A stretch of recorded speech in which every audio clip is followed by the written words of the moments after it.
Cinema ఔత్సాహికులకు, film యాస్పిరెంట్స్కు, కాబోయే భవ్యభారత చలనచిత్ర దర్శకులకు స్వాగతం, సుస్వాగతం. Geetha Krishna silver screen film workshop Ravindra భారతిలో కండక్ట్ చేసాం. చాలా మ్యారథాన్గా ఒక 30 days యాక్టింగ్ మీద, స్క్రీన్ ప్లే మీద, డైరెక్షన్ మీద చేసాం. రకరకాల ప్లాట్ఫామ్లో పెట్టడానికి ట్రై చేస్తాం. ఈ ప్లాట్ఫామ్ మీద పెట్టడానికి కారణం కూడా మీకు చెప్తాం. అందులో ఉన్న ఒక్కొక్క సబ్జెక్ట్ మీద కొంచెం కూలంకుషంగా కొంచెం చెప్పి మీకు రుచి చూపించి దాని తర్వాత మిగతా ఎపిసోడ్లన్నీ చూడడానికి స్ఫూర్తి కలిగించేలా చెప్తాను ఇప్పుడు నేను. సో ఇప్పటివరకు మనం యాక్టింగ్ గురించి తెలుసుకున్నాం, స్క్రీన్ ప్లే గురించి తెలుసుకున్నాం. అదంతా అయిన తర్వాత నాకు చాలా ఇష్టమైంది, అందరికీ చాలా ఇష్టమైన సబ్జెక్ట్ డైరెక్షన్, దర్శకత్వం. సో ఈ దర్శకత్వం, డైరెక్షన్ దాంట్లో ఫస్ట్ టాపిక్ ఏంటంటే వాట్ ఈస్ ఫిల్మ్ డైరెక్షన్, అంతే కదా. ఫస్ట్ ఫోర్మోస్ట్గా నేర్చుకోవచ్చు అసలు డైరెక్షన్ అంటే ఏంటి. చాలామందికి లోపల చాలా ఉంటాయి. డైరెక్టర్ చేసే job, direct is a captain of the ship అని చాలా సరదాగా జోక్గా కూడా చెప్తూ ఉంటాను. క్యాప్టెన్ ఆఫ్ ద షిప్ని నడిపే వ్యక్తి డైరెక్టర్. షిప్ ఎవరు? ప్రొడ్యూసర్ అంటాను. అసలు షిప్పే లేకపోతే ఎలా నడుపుతావు నువ్వు? సో ఒకళ్ళ శ్రేయస్సు ఒకళ్ళు చూసుకుంటూ ఉండగలిగితే అది మంచి ప్రోడక్ట్ అవుద్ది. సో షిప్ని సరైన మార్గంలో నడిపిస్తూ ఉండడానికి దోహదపడే సాంకేతిక నిపుణులందరూ కూడా 24 క్రాఫ్ట్స్. మనం ఇప్పుడు 34 ఎంత అయినాయి, ఇప్పుడు చాలా ఎక్కువ పెరిగినాయి. కాబట్టి other crafts of the film fraternity, film ఇండస్ట్రీలో ఉండే టెక్నీషియన్స్, సాంకేతిక నిపుణులందరూ కూడా ఆ షిప్పులు వెళ్ళటానికి, సరైన దారిలో వెళ్ళటానికి క్యాప్టెన్కి సహాయపడే వాళ్ళందరూ కూడా ఆ 24 క్రాఫ్ట్స్ అనుకుందాం ఇప్పటి వరకు. సో ప్రయాణించే వాళ్ళు ఆడియన్స్, పెట్టుబడిదారులు, రకరకాల డిస్ట్రిబ్యూటర్స్, వీళ్ళంతా కలిసి దాన్ని ఒక అందమైన దారిలో నడిపించగలటమే ఒక cinema.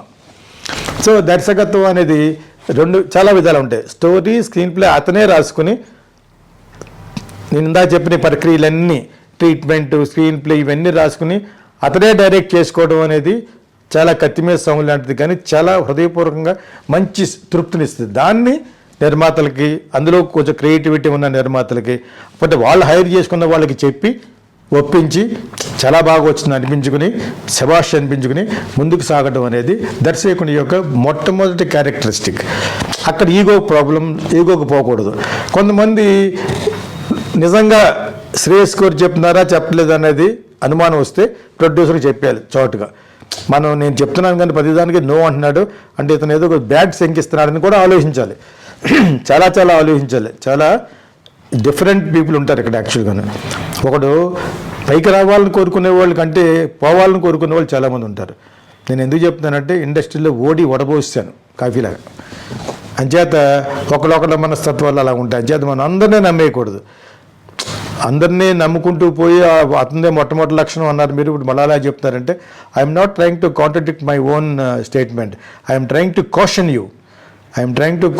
Because there are so many snake and ladder. ఇది cinema field at any corporate world is today is like that. పాము నిచ్చిన వైకుంఠపాళి అంటారు కదా, నిచ్చిన ఎక్కుతున్నప్పుడు పక్కనే వస్తూ ఉంటాయి పెద్ద పాములు, పక్క చూసేవాడిని మళ్ళీ కిందకి వెళ్ళిపోతావు. Do not look aside. Once you decide, you are going to do the script. ఆ స్క్రిప్ట్ రాసుకునే ముందు కొన్ని 100 సార్లు ఫైట్ చేసుకోండి. కొన్ని 4 గోడల మధ్య అవి చేయండి, ఇవి చేయండి. మొత్తానికి ఫైనల్గా అందమైన స్క్రిప్ట్ని తయారు చేసి ఇది చాలా బాగుంది అని చెప్పడానికి ప్రొడ్యూసర్ కూడా సహకరించాలి. నిర్మాత కూడా జ్ఞానంతో ఉండాలి. నిర్మాత కూడా జ్ఞానంతో ఉన్న వాళ్ళని హైర్ చేసుకుని హృదయపూర్వకంగా చెప్పిన వాళ్ళే చెప్పినట్టుగా నీకు అనిపిస్తుందో లేదు, నువ్వు ఒక వాళ్ళ మీద కన్ను వేసుకుని ఉండి ఆ స్క్రిప్ట్ని ఓకే చేసి దీన్ని డైరెక్ట్ చేయి అనిపించుకుని శభాష్ అనిపించుకోవడం అనేది దర్శకుడి లక్షణం. డైరెక్షన్లో చాలా మెళుకులు ఉంటాయి. యాక్చువల్గా క్రియేటివిటీ ఉన్న డైరెక్టర్కి ఏ రోజు స్క్రిప్ట్ ఆ రోజు రాసుకోవాలనిపిస్తుంది. అది చాలామందికి ఇష్టం ఉండదు. ఇష్టం ఉన్నా ఇష్టం లేకపోయినా that is the methodology of the mind. Monkey లాంటిది. క్రియేటివ్ ఫెలోకి ఆడు బౌండెడ్ బుక్ అన్నీ తయారు చేసుకున్నా కూడా ఆ స్పాట్కి వెళ్ళేటప్పటికి అక్కడ ఏదో ఇన్స్పైర్ చేస్తూ అదే కంటెంట్ని ఇంకొంచెం బాగా తీయడానికి ప్రయత్నిస్తాడు. ఆ బాగా తీస్తానని ప్రయత్నించడంలో చెడదబ్బొచ్చు కూడా అని ప్రొడ్యూసర్కి ఉంటుంది. ఒకటి లేట్ అయిపోతుంది, మళ్ళా సీన్ రాసుకుంటున్నావు. ఆల్రెడీ ఎప్పుడో రాసేసింది అంతా ఓకే, దాని ప్రకారంగా కాస్ట్యూమ్స్ కుట్టేసాం, దాని ప్రకారంగా ఇల్లు చూసాం, దాని ప్రకారంగా అన్ని అరేంజ్మెంట్స్ అయిపోయినాయి, అవన్నీ ప్రొడక్షన్లో వస్తాయి. మళ్ళీ అటువంటిది ఈ డైరెక్షన్ అనే దానికి వచ్చేటప్పటికి వాట్ ఈజ్ డైరెక్షన్ అంటే ఏంటి అనేది నెక్స్ట్ దాంట్లో తెలుసుకుందాం. డైరెక్షన్ అంటే ప్రతిదీ బాధ్యతాయుతంగా ఒక షిప్ని సరైన మార్గంలో నడిపించగల సత్తా ఉన్నవాడే captain of the ship, he is the director.